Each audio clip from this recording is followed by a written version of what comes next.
being out here. I wanted to give you all some updates on where we stand. I know we did not have the weekend that Atlantans had planned to have, that our residents, our businesses, our visitors. I know this was an eventful weekend with the 2 major water main breaks that occurred across our city. And so to our residents, what do you say? Can you speak up, please? Oh, got all these microphones here. So to all of our citizens, we wanted to apologize for the weekend that had a lot of folks having to boil water and a lot of challenges throughout the weekend related to these water main breaks. We are laser focused on this problem, and my administration understands how critical water is for our lifeline in this city. And our crews are working nonstop to address the issue. As you see here, the water main break that occurred on James P. Brawley and Joseph Boone has been completed through multiple rounds of repairs on that aging piece of infrastructure. That was completed on Saturday evening, and we can get the details of exactly when, but that was completed late Saturday afternoon, early evening, and pressure came up and individuals were able to get more water. And now you see this repair that's taking place at 11th Street and West Peach Street. Our main priority is to restore water service to all residents and businesses, and please be assured that we are doing all that we can to provide you with that as well as updates as we go through this process. Right now, we have issued a state of emergency in the city of Atlanta, and that state of emergency allows us to advance quickly purchases that we need to make, services that we need to acquire, and also take on activities that we need to do in a very rapid fashion. So I've declared this a state of emergency at this time. The boil water advisory is still in effect as we work through the repair process right here at 11th Street and West Peach Street. Earlier this morning at around 1 a.m., we were able to start turning off the water. It took a long amount of time to turn off the water, but as you can see, we no longer have that large geyser gushing in the air as we've had for the last few days. So around 6 a.m., 7 a.m. or so, that water went all the way down. I was out here about 2:30 a.m. and it got to about halfway, about waist high. So it's all the way down now, and you can see that operators are in the hole fixing that. And that means that we have water temporarily turned off from 11th Street, this area from 10th Street to 12th Street, as well as West Peach Street to Peachtree Street. These few blocks right here, we have water turned off because they are doing these repairs. So as of this morning, you can see that the repairs are still ongoing and water is no longer gushing in the air. The pipe is being repaired. As we are focused on this area, we are also monitoring our entire infrastructure system to ensure that it is available to everyone. As you know, yesterday, there were some minor breaks that occurred. I was out at 2 of them, one at 1190 Atlantic Drive and another one at Euclid and North Avenue. Each of those were repaired within an hour to an hour and a half, routine, normal breaks, and we took care of those rapidly. The watershed department did what they do best, which is take care of those problems. Please monitor social media on the City of Atlanta's social media and the City of Atlanta's website for more updates. And I want to thank you all for your patience. I want to thank the citizens of Atlanta for your patience. I want to thank the businesses and restaurants for honoring the boil water advisory. But also yesterday we had a full day of activities throughout the city. The world's busiest airport continued to work. 355,000 passengers. We had a soccer match, concerts, restaurants and businesses were operating yesterday. So thank you for your patience and thank you for working with us through this problem. And I really want to thank the men and women that are out here as operators working right now. Many of them, I saw them at 2:30 in the morning yesterday. I saw some of them at 4:30 in the morning Saturday night, which is Sunday morning. Same guys, rotating crews, and I can see them and talk to them, and they are very committed to fixing this and finishing the job. So I thank them for their dedication to all the men and women of the Atlanta Watershed Department, but also we work as a group project, and I want to turn it over to our COO Burks, and she can tell you about our group efforts as we stood up our Joint Operations Center and work as the whole of government together. Ms. Burks? Thank you, Mayor, and good morning. I certainly joined the mayor in... Okay. Good morning. I certainly joined the mayor in thanking our residents and businesses and our employees and contractors for the work that they have been doing. Many of you have seen what's been happening on site, but oftentimes you don't see what's happening off site. So I also want to thank our many departments within the city of Atlanta who have pulled together to support the Department of Watershed Management through this crisis. We have pulled in 14 of our city departments to open up our Joint Operations Center. We were there from 4 p.m. till 4 a.m. Working the whole of city government in order to provide all of the support that was needed for this particular crisis. Even from helping our police department, helping to get the part here from Alabama by calling on our partners so that we go through traffic to get that part here as soon as possible, to our 311 operators working during non-operating hours, you name it, across city government, our departments came in, stood strong, and helped out in every kind of way behind the scenes for this particular crisis. And now, before we go forward, I'm going to turn it over to our Fire Chief Smith, who will talk more about the work that we have been doing around supporting our residents with water, doing check-ins around our hotels and businesses. So Fire Chief Smith, I'll turn it over to you. Thank you, CEO Burks. Good morning, everyone. I just want to reassure you and the citizens that fire service in the city of Atlanta is uncompromised, and we are here and all fire stations operating at 100% capacity. I'd like to formally thank our mutual aid partners for providing water tankers to assist us in our times of need, and thank all public safety entities that are working with us, such as APD and corrections. As the COO said, the fire department does not only respond to emergencies, but we are here in times of need. And with that, we have opened 2 additional fire stations to provide water to the citizens of Atlanta.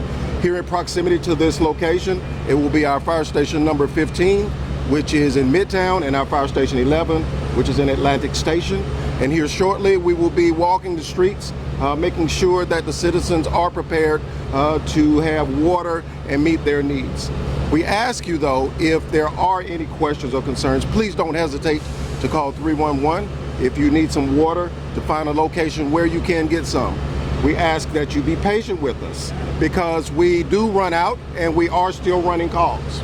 But just reassure you that we will get restocked and those locations will be available. Our code enforcement officers also will be on the streets, and we will be targeting the businesses to ensure that they are in a posture to maintain during this space as best we can. And with that, I will turn it over to our police chief, Chief Sherburne. Thank you, Chief Smith. Good morning, everyone. Just to reiterate the mayor's reassurance early, the police department remains fully activated and operating. We have not been impacted at all during this time of delivery of services. I do want to commend the men and women who have been working out of police facilities and precincts with the water disruption. When the mayor called for the mobilization of all city departments, we did activate our training section, which normally has Saturday and Sunday off. But those recruits and sworn members reported to duty. They began the delivery of water, the canvassing of neighborhoods, particularly of our senior citizens, and they have worked throughout the weekend and continue to work today. We will remain fully mobilized, using all of our resources within the police department to assist the effort you see behind us, supporting the men and women at the Department of Watershed Management as well as constituent services. I do want to thank our partners at the Georgia State Patrol. Yesterday, there was a vital piece of equipment needed for the repair behind us, and that equipment was in Alabama, which is a little bit of distance from our city. And I do want to thank Colonel Hitchens yesterday for arranging troopers to escort that piece here to the city limits, where your police department picked up that escort and brought that piece here. That is just one example of the work that is being done around the clock by many different facets of city government and our state partners to quickly mitigate this emergency. Please continue to use 311 for any water-related matters and 911 for emergencies. And again, thank you to the men and women of Atlanta Police Department for the extra hours and the exceptional work you've been doing all weekend. And now for our Commissioner of Department of Watershed Management, Al Wiggins. Thank you, Chief. Good morning, everyone. We've had an eventful weekend, but we've also made some significant accomplishments. At a very high level, I'd like to recap what has occurred over the weekend, starting with our incident at the intersection of James P. Brawley and Joseph E. Boone, where we had an event where 3 transmission lines intersected at the point of the break, which caused us to have to disrupt service for the areas that receive water supply from those 3 lines. At that time, the mayor made a decision to conduct the repairs post to 5 o'clock when our daytime population increased, and for us to decrease the burden on our customers. When the repairs began, we took a little time to drain the lines because we didn't have as much demand on the system. I want you to understand that the area where the work was being conducted is a confined area, and the infrastructure and the design of the infrastructure was created 80 years ago. Although we've had ongoing projects over the years, the design of that particular infrastructure was created 80 years ago. So while we were there, we identified some inefficiencies in the design of that system. We made some real-time repairs with the design to prevent any future occurrences or leaks at that particular location. I can say that that location has been taken care of. All of the repairs have been completed, and all of our customers have been restored dating back to Sunday evening. So today we have a water main break similar to what we experienced at James P. Brawley and Joseph E. Boone, except we don't have as many transmission lines. However, we have 2 major lines that intersected. We had a difficult time interrupting water service to this particular location because the valve that would terminate service was directly under the geyser that you viewed over the weekend. So we had to come up with an alternative method to interrupt water supply. And with that method, we wanted to hyper-localize the repairs to prevent anyone from coming offline or being disconnected from water services unnecessarily. This morning at 7 o'clock, we were able to get into the hole after slowly reducing the pressure from our Hemp Hill plant, and also with some devices that we installed here locally. It was important that we took a slow approach to not cause additional damage to our infrastructure. We are pleased with the direction that the repairs are going now. We are, as you can see, excavating the site to facilitate the repairs. We have no reason to believe anything other than this will be a routine repair that we will have completed here soon. I'm happy to address any questions, should you have any, about the ongoing work here at West Peachtree and 11th Street. I have a question.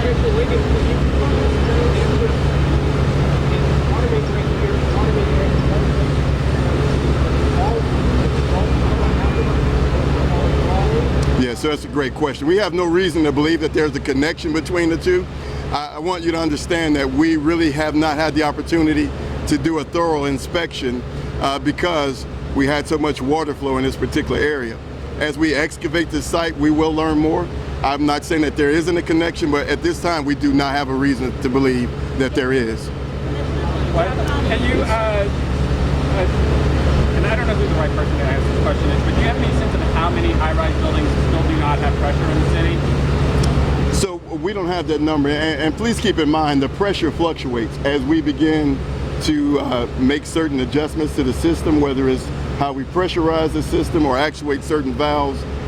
That number fluctuates, but at this particular time we do not have a number. But I will tell you that we've hyper-localized the repairs to prevent anyone from being disconnected from the system unnecessarily. Because there are still buildings downtown that don't have enough pressure to open. Yeah, so I want to be clear that there are buildings that still have pressure, and it may be that they have decided to not remain open based on their comfort level, but it's not always an indication that they do not have adequate pressure. If these pipes are 80 years old and the average...